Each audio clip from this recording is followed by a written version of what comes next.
Assalamualaikum warahmatullahi wabarakatuh. Perkenalkan, nama saya Alvina Septiandari, NIM 2024-10-1022 dari Program Studi Sistem Informasi, kelas Sistem Basis Data B. Di sini saya akan menjelaskan modul 4 Sistem Basis Data. Ada 3 soal. Yang pertama, implementasikan ERD laboratorium secara lengkap. 2. Untuk setiap tabel isikan minimal 3 baris data. Dan yang ketiga, pada tabel persimpangan detail peminjaman, untuk primary key gunakan Barrett relationship, di mana foreign key dari tabel peminjaman dan barang dikombinasikan dan dijadikan primary key. Untuk yang pertama, yaitu kita pertama membuat database terlebih dahulu. Kita membuat query seperti yang ada di sini. Create database laboratorium. Setelah itu kita blok dan kita execute, nanti akan muncul message seperti itu. Selanjutnya, membuat tabel jenis barang. Query-nya create tabel, nama tabel yang akan kita buat, lalu buka kurung atribut apa saja, tipe data, dan apakah itu primary key atau bukan. Nah, di sini untuk jenis barang, tabel jenis barangnya, create tabel jenis barang ID integer primary key, nama jenis, varchar 50, not null, unique. Not null itu maksudnya tidak boleh, data itu tidak boleh kosong. Unique itu tidak boleh sama antara data yang satu dengan data yang lain. Keterangan teks. Lalu kita execute dan nanti akan muncul output seperti di layar ini.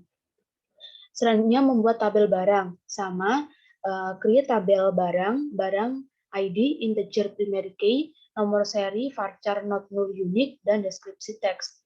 Lalu kita execute, nanti akan muncul data output seperti ini. Karena tabel barang ini memiliki relationship dengan tabel jenis barang dan tabel lab, kita jadi menggunakan foreign key-nya. Kita menggunakan alter tabel. Alter tabel di sini digunakan karena kita tadi sudah membuat tabel barang terlebih dahulu. Jadi kita menggunakan alter tabel. Query-nya alter tabel barang, add jenis barang ID, integer not null, alter tabel barang, add constraint. Constraint ini aturan untuk data yang sudah ada di database. FK jenis barang, foreign key jenis barang ID, reference jenis barang ID. Jenis barang ini tabel yang ada foreign key-nya, dan jenis barang ID adalah atribut yang akan kita jadikan sebagai foreign key. Alter tabel barang, add lab ID, small serial not null, alter tabel barang, add constraint FK lab, foreign key lab ID, reference lab ID. Setelah itu kita execute, nanti akan muncul output seperti yang ada di layar ini. Selanjutnya menambahkan tabel lab. Sama, create tabel lab ID, small serial primary key, nama varchar 50 not null, deskripsi teks. Selanjutnya kalau sudah di-execute, nanti akan muncul data seperti ini.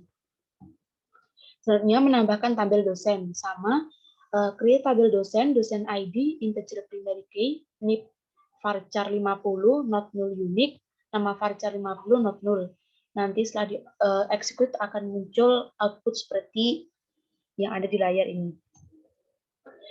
Selanjutnya menambahkan tabel kepala lab. Sama, create tabel kepala lab, tanggal mulai, date not null. Date ini adalah tipe data yang digunakan di tanggal mulainya. Tanggal selesai, date not null, status varchar 5. Setelah di-execute, nanti akan muncul output seperti ini. Selanjutnya, karena tabel kepala lab ini memiliki relationship dengan tabel lab dan tabel dosen, kita juga membuat foreign key-nya, sama seperti yang lain menggunakan alter tabel. Query-nya seperti yang ada. Ini alter tabel kepala lab, add lab ID integer not null, alter tabel kepala lab, add constraint FK lab, foreign key lab ID, reference lab ID. Jadi atribut yang akan dijadikan foreign key adalah lab ID dan dosen ID. Setelah itu kita execute, nanti akan muncul output seperti yang ada di layar. Selanjutnya menambahkan tabel UKM. Sama, create tabel UKM ID integer primary key, nama UKM varchar 50 not null unique, keterangan bertipe teks. Selanjutnya kita execute, nanti akan muncul output seperti ini.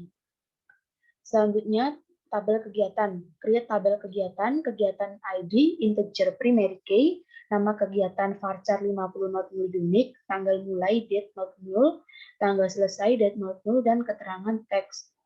Karena tabel kegiatan ini memiliki relationship dengan UKM, kita menggunakan foreign key dari UKM sendiri dengan atribut UKM ID. Kita menggunakan alter tabel sama seperti yang tadi. Selanjutnya sesudah itu kita execute, nanti akan muncul output seperti di layar. Selanjutnya menambahkan tabel aslab.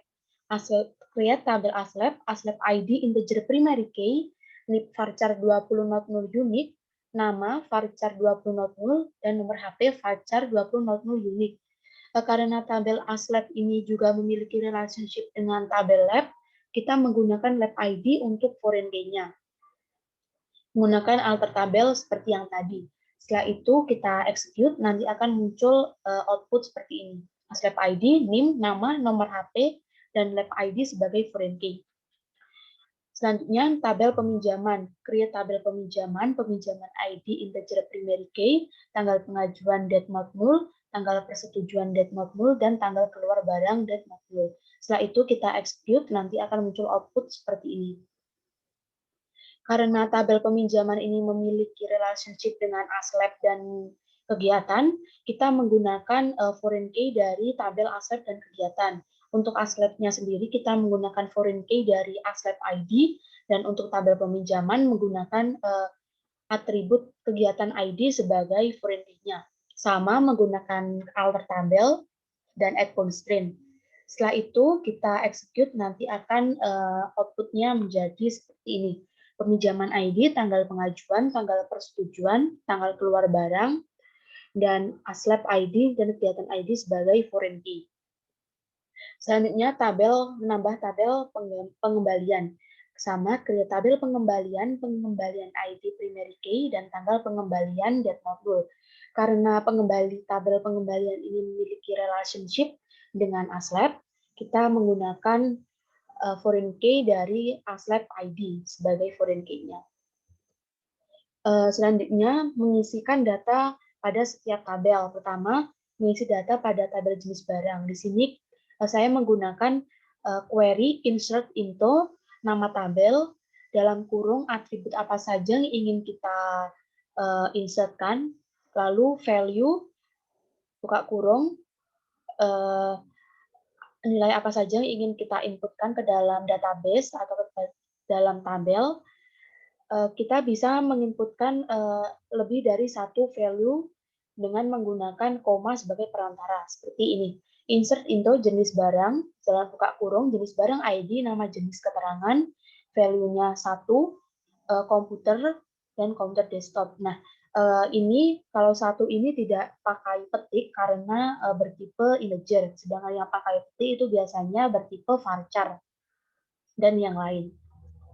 Selanjutnya pada tabel barang, sama insert into barang ID, nomor seri, deskripsi, jenis barang, dan lab ID. Foreign key dari setiap tabel itu juga diisi sesuai dengan tabelnya foreign key itu. Value 01, 123, kabel 11. Selanjutnya, data pada tabel lab, sama menggunakan insert into lab ID, nama, deskripsi, value-nya kita masukkan apa yang ingin kita masukkan, setelah itu kita execute dan kita select, nanti akan muncul output seperti ini.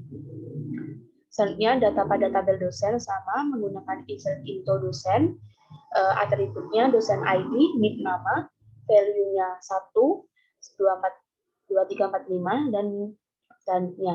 Setelah itu kita execute dan kita select, nanti akan muncul data output seperti ini. Mengisikan data pada tabel kepala lab, sama menggunakan insert into kepala lab, atribut apa saja yang ingin diisi, value ini nilai apa saja yang akan kita inputkan ke tabelnya. Setelah itu kita execute dan kita select, nanti akan muncul data seperti ini. Selanjutnya, mengisikan data pada tabel UKM, sama menggunakan insert into UKM, atribut apa saja yang akan diisi dan menginputkan value. Setelah itu kita execute dan kita select, nanti akan muncul data output seperti ini. Mengisikan data pada tabel kegiatan sama menggunakan insert into kegiatan, kegiatan ID, nama kegiatan, tanggal mulai, tanggal selesai, keuntungan, dan UKM ID. Di sini kan tadi UKM ID itu sebagai foreign key-nya. Jadi kita perlu menginputkan foreign key-nya. Setelah itu sudah masukkan value, kita execute dan kita select, nanti muncul data output seperti ini. Selanjutnya mengisikan data pada tabel ASLab yang sama menggunakan insert into ASLab, atribut apa saja dan value-nya. Setelah itu kita execute dan kita select, muncul data seperti ini. Selanjutnya data pada tabel peminjaman menggunakan insert into juga peminjaman, atribut apa saja ingin kita masukkan datanya, setelah itu value, setelah itu kita execute dan kita select, nanti muncul data output seperti ini. Mengisikan data pada tabel pengembalian menggunakan insert into juga pengembalian ID, tanggal pengembalian, dan ASLab ID sebagai foreign key. Sama, setelah itu kita execute, nanti kita select dan muncul data output seperti ini. Yang terakhir itu pada tabel persimpangan di tabel peminjaman untuk primary key gunakan direct relationship di mana foreign key dari tabel peminjaman dan barang dikombinasikan dan dijadikan primary key. Pertama kita juga membuat create tabel item peminjaman, atributnya nomor seri varchar 50, kondisi barang saat keluar, text not null, kondisi barang saat kembali, text, peminjaman ID integer not null, barang ID integer not null, dan pengembalian ID integer not null. Karena di sini kita menggunakan tabel peminjaman dan tabel barang sebagai kombinasi dan dijadikan primary key, kita menggunakan query primary key buka kurung nomor seri dan peminjaman ID. Nomor seri ini dari tabel barang dan peminjaman ID dari tabel peminjaman. Setelah itu karena itu merupakan foreign key, jadi kita menggunakan alter tabel. Alter tabelnya dari barang, dari tabel peminjaman, dari tabel pengembalian. Dan nomor seri, peminjaman ID, dan pengembalian ID sebagai foreign key-nya. Setelah itu kita execute dan kita select, nanti akan muncul data output seperti yang ada di gambar ini. Yaitu nomor seri, kondisi barang saat keluar, kondisi barang saat kembali, peminjaman ID, barang ID, dan pengembalian. Di sini kan nomor seri dan peminjaman ID menjadi primary key, karena kita tadi sudah mengombinasikan antara dua itu sebagai primary key pada tabel detail peminjaman. Sekian dari saya, apabila ada salah kata saya mohon maaf yang sebesar-besarnya. Wassalamualaikum warahmatullahi wabarakatuh.